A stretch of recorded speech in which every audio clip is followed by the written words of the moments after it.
Inter-Dominion barrier draw here at Albion Park in Melbourne, but I got a Queensland visitor firstly. Brad Steele, welcome to Campbell's Comments again. Yeah, thanks very much, Paul. Great to be in Victoria. How's the weather? Nice and warm? It is, yeah. It's a bit cooler than where I was when I came down here. It's about 30 degrees in Brisbane when I left, but yeah, it's a bit on the fresh side for me. It is very cold here tonight. We're here actually for the barrier draw for the Inter-Dominion, and we're going to cover off on quite a few things. You've had some really exciting announcements going on. The Inter-Dominion is one of those ones you haven't even spoken about, but it is your baby, or pretty much from next week onwards, if you like, 12 months out. But how's the excitement level around the Inter-Dominion, and how is that part all looking for Racing Queensland? Look, yeah, the excitement is only at its early stages. So we haven't hosted Inter-Dominion since 2001 at the Creek, and none of us have actually hosted Inter-Dominion before, Paul, but hence we're down here in Victoria to see how it really gets done. But yeah, we're only just starting to really build that excitement and also the program that goes with it. But I know, locally up there, the participants are extremely excited about the opportunity to host the Inter-Dominion again. It's got to be so good for participants. There'll be a lot of people looking for horses potentially for an Inter-Dominion, but there'd also be a lot of people up there looking forward to a big 2 weeks of harness racing on what's already a huge calendar you guys have got up there. Like it's getting so busy.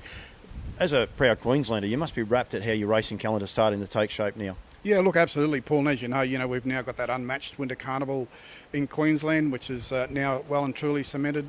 We've got our yearling sale in middle of March at the Gold Coast and Magic Millions complex, and then into the Inter-Dominion at the end of the year from the 1st of December to the 16th of December. So it's going to be a jam-packed calendar, but that's for next year. But we want to keep building it out for every year thereafter as well.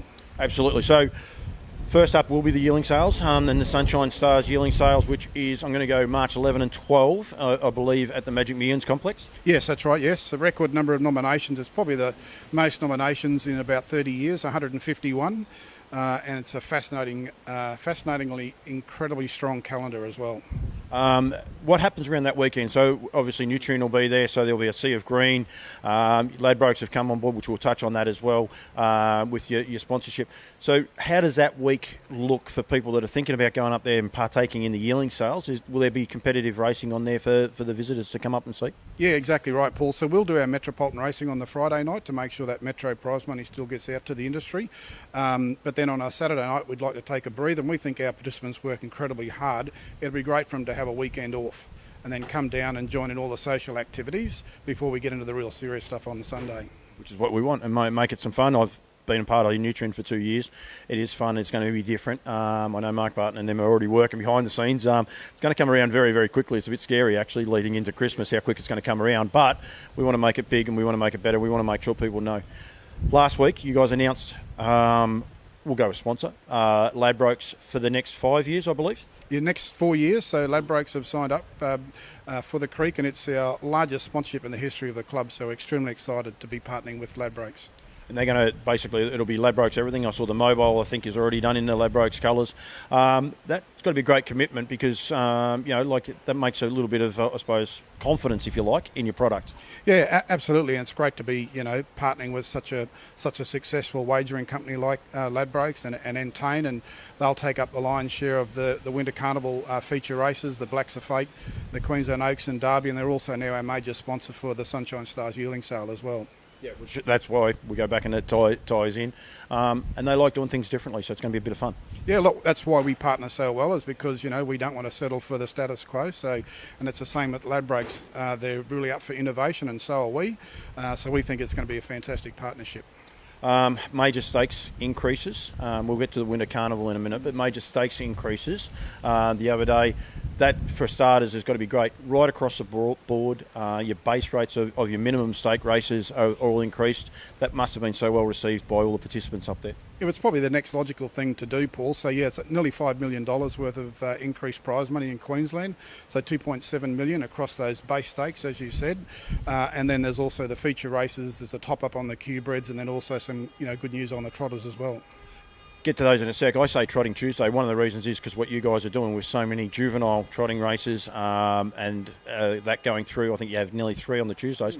But that $9,000 minimum stake for all those races, pacing and trotting races, that must be so good for the local participants to know they can target a good day if they've got horses going a bit better than average. Yeah, absolutely, Paul. That $9,000, it's a cracking lot of prize money. And as you said, we certainly sense the trotting pool is building in Queensland. so they'll be eligible for that prize money as well.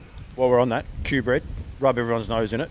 14,000, am I right? Is it 14,000 first win, 7,000 second win? That doesn't have to be the next year. That can be any year. That's right, yeah. And now there's a new part to it, a third edition. It's $3,000. So all up, it's $24,500 you can get in Q-Bred bonuses. Go back. So $3,000 what for the third year? Yeah, the third year. So it's $14,000 for your first win, $7,500 for second win, and $3,000 for your third win. All up, $24,500 for Q-Bred bonus. On top of increased stake money? On top of increased prize money, on top of feature races, on top of new races, on top of new facilities, and on top of new sponsorships. I haven't got the facilities. Hang on, we're getting there. But just so, okay, so the third bonus can be any time. So you can win, you can win your, all going well, you win it as a 2, 3 and 4-year-old. But you could win it as a 2-year-old, a 5-year-old and a 10-year-old. Is that how they will work the same way? Yeah, absolutely. It's exactly the same concept as it is today, except your next one is your third win, obviously, after your second and your first. So there's now three collects instead of 2. So, great new addition to the Q-Bred scheme. It's got to help longevity of your racing products, doesn't it? Because people aren't going to... Someone wants to buy a horse and think, we'll be able to buy that one as a cheap. They're going to have a $7,000 bonus. They're still going to have 3 the year after. Hopefully by then they're falling in love with the horse and the horses stay as part of the Queensland product. Absolutely, Paul, and as you'd appreciate that sometimes horses don't want to race as 2-year-olds or 3-year-olds, or in my case, a nice 5-year-old. So people can be patient and they can have issues along the way with their horses and know that there's still money left once they get their horses right again. You've already seen that. You've already got a few more stallions coming in there to Queensland, promoting and looking after that. This will only increase that, I would imagine. Next year there have to be a few more stallions wanting to go up there. It'd be crazy for studs down here not to think about it. Yeah, right, Paul. And look, I know there's people in Queensland and interstate now that are actively looking for stallions for Queensland for next year. So I would certainly see a good blend of both pacing and trotting stallions for Queensland next year.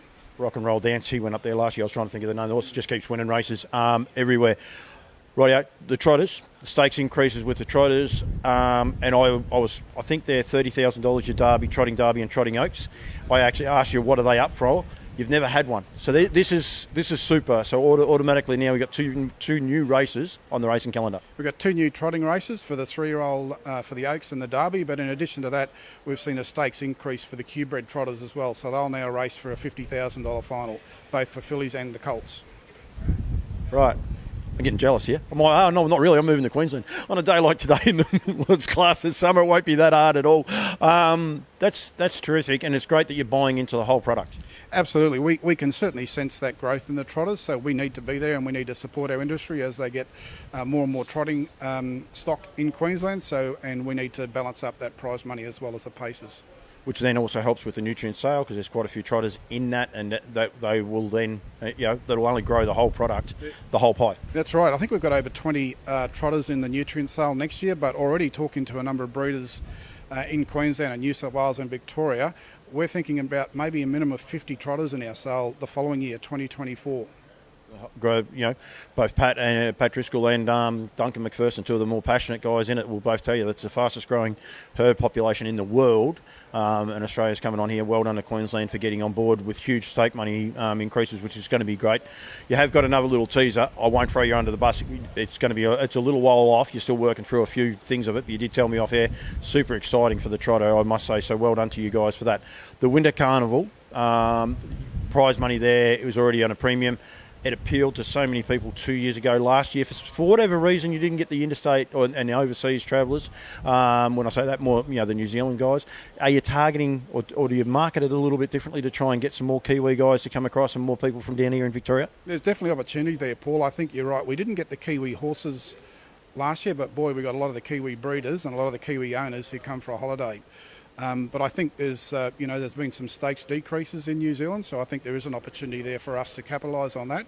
And your point earlier is that I know there's more great news to come out about our Winter Carnival with increased stakes as well. Yeah, which is it is terrific. We'll stay there for the Queensland Carnival. You guys put back into New Zealand racing though yesterday. You sponsored the Southern Stars Yearling Sales. Actually sponsored the New Zealand Pacing Derby on the card. 8 Group 1s on that card. It was a ripper day. It's copped a little bit of flack. It was their first time at it. Great to see cross promotion though, getting the brands out there in what's terrific racing times. You're right, Paul, and look, what most people realise, growth and comfort doesn't coexist sometimes, and so you've got to start that way. But it was a fascinating race day, and we've certainly been in contact with a number of those winners to let them know about what we've got coming up in our winter carnival, and hopefully we can entice a few of them over there next year. Cran came 2 years ago, and I can tell you if a Republican Party comes, I tell everyone, go and look, he's just a stunner. He's just an absolute ripper. You can get a cooter with Mark. I'm sure Mark and Natalie, they don't mind Queensland, so they'd like that in the winter time. So you might have a couple of really nice horses, but you've got to get the guys with Sandwaves, because they're nude after 10 is what or nude at 10 is what they're saying. They could bring a lot of fun to the Queensland Carnival. I think we'd have to stock the alcohol up well in advance of those chaps by the look of them. Yeah, they had their game faces on, there's no doubt about that. They had a lot of fun, and that's what it's about, and having fun. Rightio, Ladbrokes are committed to a 4-year naming rights sponsorship deal, because there's another really exciting announcement of a new home, if you like, for harness racing in Queensland.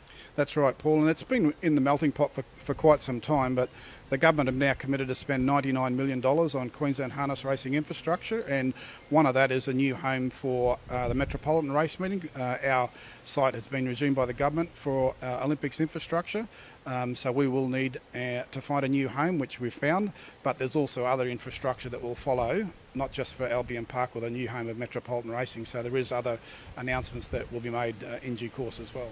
Training centres are a part of that. I can tease that part out. I don't know if it's official or not, but I think, and that is so imperative. The one thing that I find everywhere I travel, it is so hard. I think the state that's really took the bull by the horn with these training centres is New South Wales, and they're seeing the results, and it's terrific. They've got young people in the game training high class horses, and it's great that that's going to happen in Queensland as well. Yeah, we'll do something similar, Paul, because a lot of the harness racing properties have been sold to property developers, so they are being lost to the industry. And as you would appreciate, it's very expensive to get into the sport these days. So by having at least 150 horses able to be trained on a complex will enable young people and people from outside the industry to actually get into harness racing. And you never know, we might even get some interstate and New Zealand trainers relocate as well. Yeah, and you get the water walkers, you get your treadmills and things like that you can actually use. They're an expensive item for one person to buy, but as a group, if people buy them and use them, it's awesome. Marburg, I think, is a little bit on the radar too. I watched it yesterday. It looks quaint, but it needs a little bit of work. But you said to me there's a bit of talk that hopefully Marburg, there'll be some infrastructure changes happening there as well. Yeah, absolutely, Paul. Look, my understanding is there'll be investment for Marburg, investment for Redcliffe as well. So all clubs have been taken on that infrastructure journey. I say to the guys yesterday, drone footage was awesome. I really did enjoy enjoyed that part of it as well. We're here for the end of Dominion. Trotters haven't been noted in Queensland. We've got I forgot his name all of a sudden. Harry is Majestic Harry for Brittany Graham. And you must be rapt to have a Queensland influence. Susan is her name, won the Breeders' Crown for the 2-year-olds. What you guys have been planning, and something that I really love, you must be rapt that you're actually seeing the results interstate in the high-class races now. Absolutely, and I think with what Stephanie and Brittany Graham and Daryl Graham have done with Majestic Harry has been unbelievable. And what a better advertisement for trotters in Queensland than to have your own representative in the Inter-Dominion Grand Final, and to have Brittany driving it, Stephanie training, and Daryl there as a support as well. That's just going to help our trotting numbers in Queensland as well, and also Bruce Wyvern winning a Breeders' Crown as well. Bruce actually works for the Creek on the track, so I know we're doing a special story on Bruce shortly. I did a couple of interviews with Chantal and Pete, talking trotters basically, or predominantly talk about Chantal and them in Queensland with the amount of juveniles coming through. So it's not just a flash in the pan. There's going to be, they had Susan is her name. They sent the other bloke down as well. They've got really good depth in horses, if you like. Trump Bloodstock's there already with these well-bred horses going through. It's positive, isn't it? It is positive, yeah. I think Pete and Chantal nearly won every juvenile 2-year-old trotters race at Albion Park this year, and it's fantastic. They've done an awesome job with it. I know there's more people looking to get trotters in Brisbane as well, so I think they'll be keenly sought after at our yearling sale. Absolutely. How'd I go? Have I covered everything? Because we had a few dot points to cover off. I haven't got anything paper or that down, but I think we covered off most of it. Yeah, I think that's pretty much it, Paul. As I said, it's really in that building stage for Queensland harness racing. Someone rang me the other day and said, gee, after all this, you probably need the spelling paddock. I said, oh, no, we've just been jogging. Now we get into the fast work. So the real hard work is about to begin.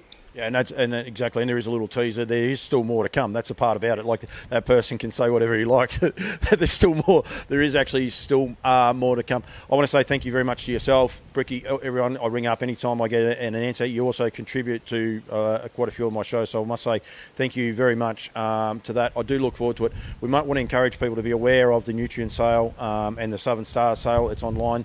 The online catalogues can be viewed through Nutrient Equine. Go to the standardbred section. It's .com.au. It is nutrienequine.com.au. Go to the standardbred section. You can see them online. I think they're going to be out just prior to Christmas, the catalogues, and they'll be out there. I'm going to be heading back up to Queensland to some of the vendors up there very, very shortly. So there'll be plenty more promotions going out. So it's just going to be ramped up. Queensland's going to be on everyone's minds. And then you got the Inter-Dominion this time next year, mate. So, yeah, you might need a spell this time next year. That's when you might be looking for the paddock. Oh, there's plenty of fuel in the tank, Paul, so we'll see how we go at the end of December next year. Brad, thank you. Merry Christmas to you guys. Thank you very much, mate. Have a great one, and thank you very much for joining me. You're welcome. Thank you. Thanks, mate.